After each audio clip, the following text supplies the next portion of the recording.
First You Think is a not-for-profit ministry of the First Unitarian Church of Des Moines. Support us at ucdsm.org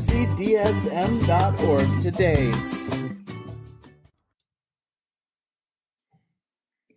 God is traditionally thought of as a noun. Last week I talked about God the verb. Today, God the adjective. At this point, you might be looking forward to soon hearing my sermon on God the interjection. I'm not planning to do that, although when arguments about God get going, interjections, including expletives, are likely to fly. And speaking of arguments about God, you might remember that last March I gave a sermon titled The Ontological, the Semantic, and the Tribal. I said that an argument about God might be ontological, or it might be semantic, but at root it's usually tribal. An argument about God might start off appearing to be ontological. Ontology is the study of being, existence, and how to determine if things exist. The ontological question is, does an entity exist that knows and desires and creates whole worlds? The argument might then shift into being semantic. What exactly does the word God mean? Is it a legitimate use of the English language to use the word God to refer not to a person-like entity that knows and desires, but only to a source of beauty and mystery, a power of inspiring gratitude, humility, wonder, and awe, an ultimate context and basis for meaning and value, the widest reality to which our loyalty is owed, or the cosmos, all that is, or ever was, or ever will be? Can you say that there is nothing in the universe except what the scientists describe and still call that God? Why do people get riled up over semantic arguments about the word God when no other semantic argument elicits so much concern or passion? I think it's because the real conflict is neither about ontology nor semantics. It's about tribe. Are you in my tribe? Do you speak the tribal passwords, affirming or denying the existence of God, adopting my tribe's definition of the word God? If you're not in my tribe, then we must fight or else avoid the subject altogether. There are meanings of God acceptable within the English language that don't mean person-like or supernatural. So I want to ask you, do you still prefer not to use the word because of tribal identity? You don't want anyone to think for a minute that you might be in the woo-woo tribe. I think for some of us that is the hang-up.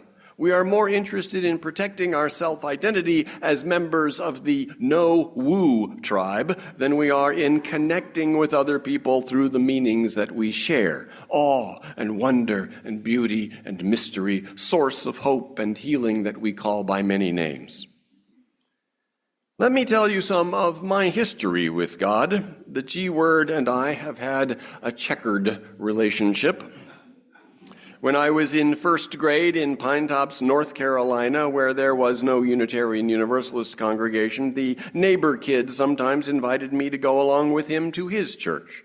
Several times that year I went, and as a result of the instructions given me at that Presbyterian Sunday school, there was a brief period in my life during which I did a nighttime bedtime ritual called prayer. Prayer involved asking someone named God to do for various friends and relations something called bless. By fourth grade, I had left behind that kid stuff. I was then living in a different small southern town, Carrollton, Georgia. Carrollton didn't have a Unitarian Universalist congregation either, but it was an hour's drive from Atlanta, where sporadically I was taken to the UU Church of Atlanta. Soon after learning that there was a word atheist, I decided that I was one. I made this declaration at the UU Church, and no one seemed very interested. I made this declaration during lunch at my elementary school cafeteria, small town Georgia, and a palpable buzz shockwaved through the hall. The news reached an ardent and incredulous girl a few tables over. She arose and, flanked by a silent friend to function as diplomatic observer, came over and confronted me. "You don't believe in God?" she asked. "No," I said, sullenly, suddenly interested in the lima beans on my plate. "Do you know what the Bible is?" she pressed. I offered my considered and scholarly assessment. "Just some book by stupid people," I said sullenly. She gasped. The diplomatic observer gasped. And the two of them withdrew to tut-tut with others over the lostness of my soul and the rift to their social fabric that my apostasy represented. That was the beginning of my career in theology and spiritual hermeneutics. In my remaining 7 years in the town's public school system, I ventured no further discourses on religion, but that was enough. Throughout that time, I was the class atheist. Back then, it was clear what God meant, and it was clear to me that the universe included nothing that instantiated that meaning. Now, nothing about God is clear. There is only ambiguity and mystery, beautiful, rich, joyous ambiguity and mystery. The theist says that there is such a thing, the atheist says there isn't such a thing, and the agnostic says, I don't know whether there's such a thing or not, but they all pretend to know what sort of thing it is they're talking about. The universe, however, is more amazing. Life is more profoundly awesome. And the Bible's authors, editors, and redactors were wiser and more insightful than my fourth grade self was prepared to comprehend. In the years after high school, the issue in my mind gradually shifted from being about God to being about, quote, God, unquote. That is, shifted from the ontological question about the way reality is to the semantic question about the way words are used. Might not the word God be used not to make a controversial empirical claim about what is, but to draw our attention, as a good poet does, to certain qualities of existence, qualities which are not subjects about which to dispute, but are felt reality momentarily overlooked. It's not about being convinced or persuaded. It's not about believing. It's about being reminded of what we already know deep down, that this present moment, if we truly show up for it, is so sweet, so delicious, that we need words like holy and divine and even God to help us notice it. It's not about what exists, it's about the qualities of existence. Is it wondrous, mysterious, beautiful, awesome? Those adjectives are the crux of the matter. And that's why I suggest to you today that God is an adjective. Glenn Thomas Rideout has a poem titled, God is no noun. It's a beautiful and evocative poem, and it is dismissive of the idea of God being an adjective. The poem begins, God is not a noun and certainly no adjective. But I think Rideout overlooks that the qualities of things are more important than the things. It doesn't matter much whether it's a house or a cave if it's luxurious, comfortable, warm, well-equipped, cozy, affordable, sustainable, and conveniently located. It's those adjectives that matter. It matters what we say exists or doesn't exist, but it matters more whether we apprehend that whatever exists, existence itself, is holy, sacred. God is an allusion to the quality that existence has when we are so fully present to it that we perceive divinity there. I will be mentioning two writers, one of them who did not identify as a Christian, John Dewey, and one who did, Dietrich Bonhoeffer. They both support this emphasis on the adjectival, and I will tell you how they do so after our interlude. So, Bruce, how about something whimsical this morning?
John Dewey, whose words Elizabeth shared in the reading, said that religion, the noun, didn't do much for him, but he recognized the deep value of religious, the adjective. Religious referred to a kind of experience, a special quality that suffuses some experiences. You don't have to have a religion in order to have religious experience. The noun religion indicates some particular religion, and any particular religion carries a lot of particular baggage, doctrines, rituals, theologies, moral dictates. The religious quality in experience, on the other hand, requires no doctrines, rituals, or moral rules. A religious attitude may be taken toward every object and every proposed end or ideal, wrote Dewey. When something feels profound or moving or like a revelation or an epiphany, while on a nature hike or through involvement in some project, we might say it was a religious experience.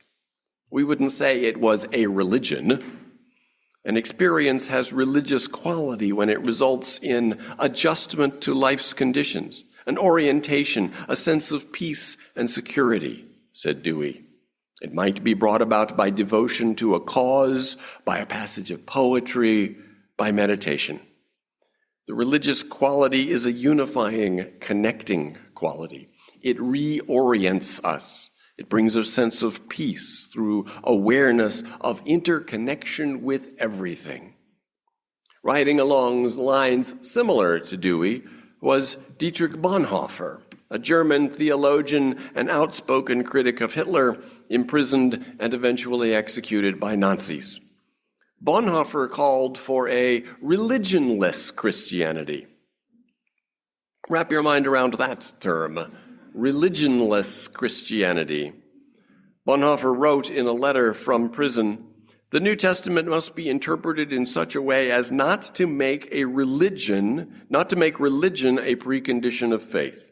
Religion," he said, "is only a garment of Christianity, and even this garment has looked very different at different times."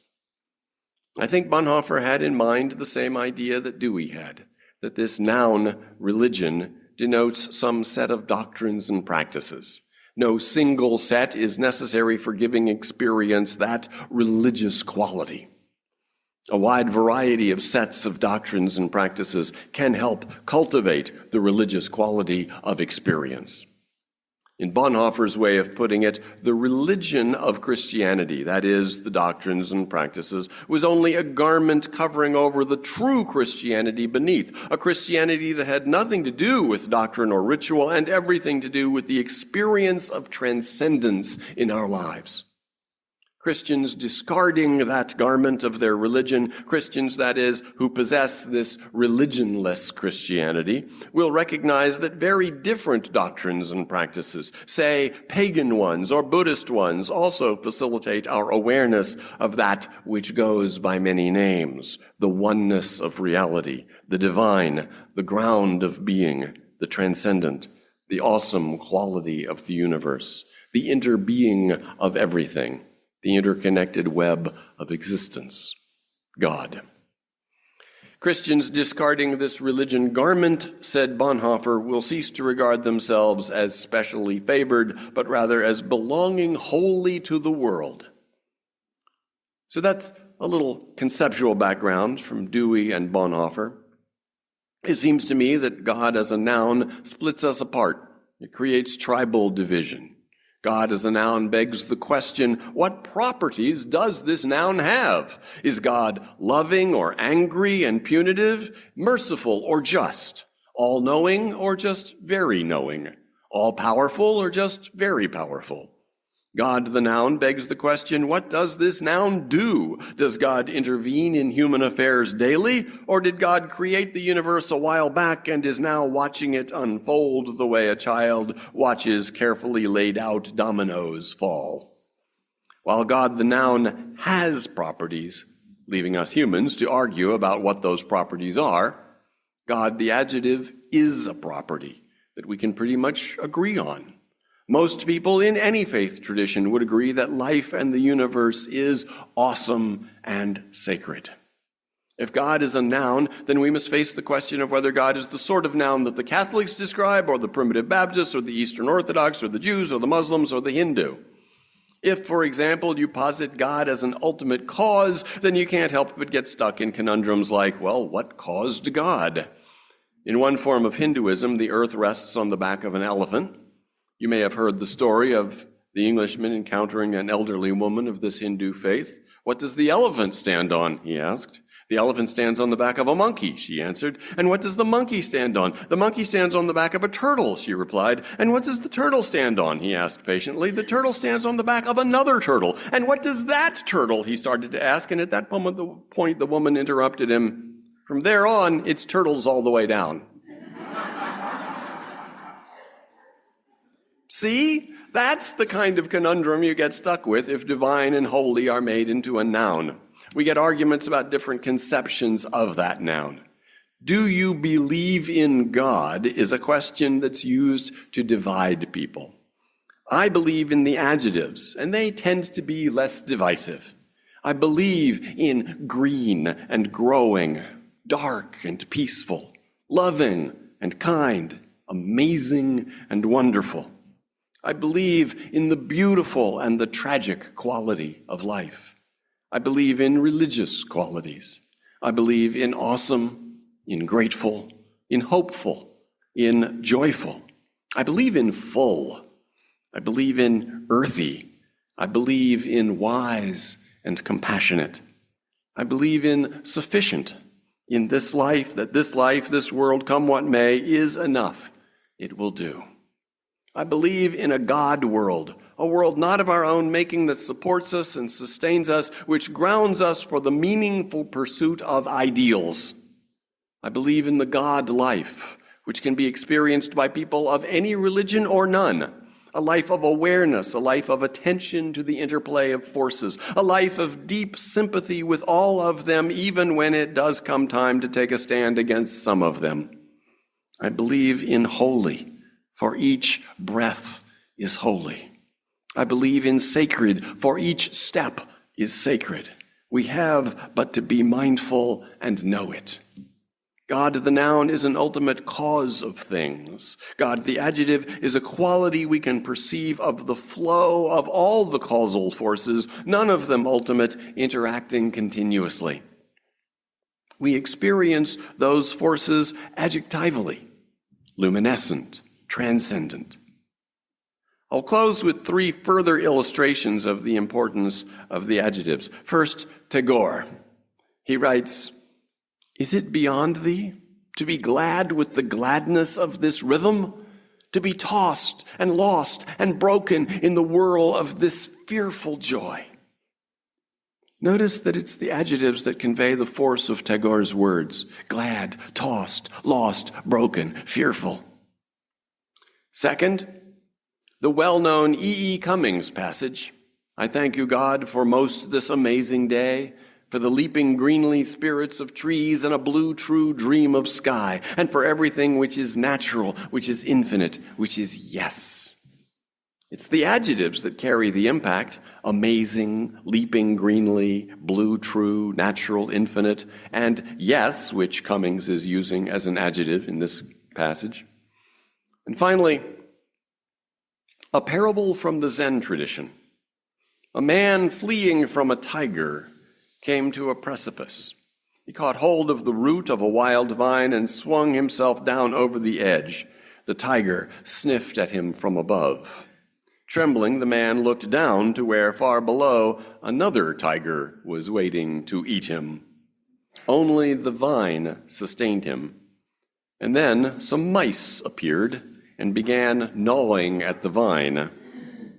Just then the man saw a strawberry growing near him. Grasping the vine with one hand, he plucked the strawberry with the other. How luscious and sweet it was! Again, it's the adjectives that carry the punch: luscious, sweet. Our time here is short before the mice hand us over to the tigers. All we can do is notice. Notice. Train ourselves to notice the God quality in every luscious and sweet moment. Amen.